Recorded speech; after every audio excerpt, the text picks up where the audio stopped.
Assalamualaikum warahmatullahi wabarakatuh. Kali ini kita akan menjelaskan tentang proses bisnis pada bidang teknik jaringan komputer dan telekomunikasi. Apa sih proses bisnis itu? Proses bisnis adalah sekumpulan aktivitas yang memang dirancang untuk menyelesaikan tujuan tertentu dalam sebuah organisasi.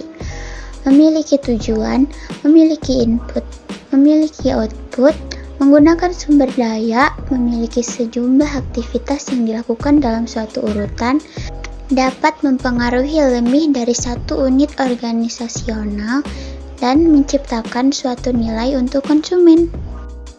Tujuan proses bisnis diantaranya sebagai berikut: mempermudah cara komunikasi, memberikan pengetahuan dan sumber informasi, manajemen data, customer relationship management.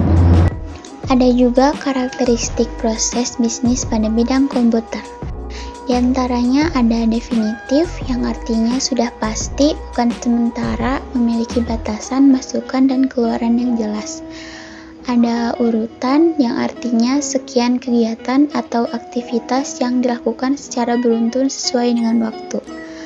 Lalu ada pelanggan, yang artinya mempunyai penerimaan hasil proses.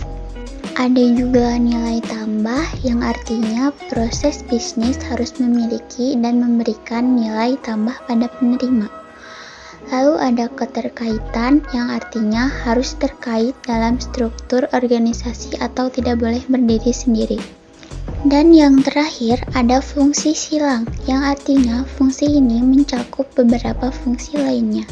Lalu banyak juga loh peluang usaha di bidang teknik jaringan komputer.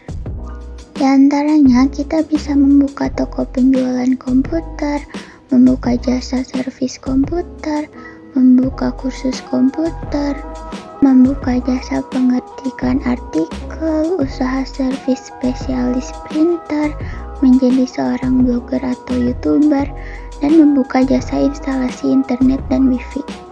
Menurut Kotler, ada 4 indikator untuk mengukur kepuasan pelanggan terhadap suatu produk, yaitu dengan melalui keluhan dan saran, menyewa jasa ghost-shopper, analisis mantan pelanggan, dan juga survei kepuasan pelanggan.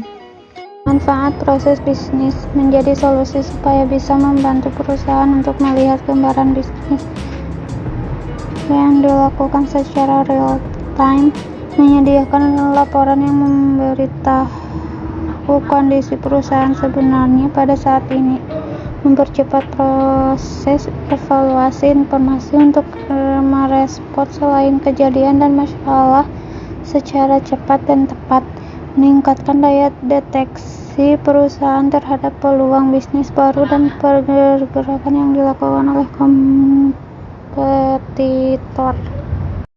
Sekian penjelasan yang dapat kami sampaikan, and have a nice day.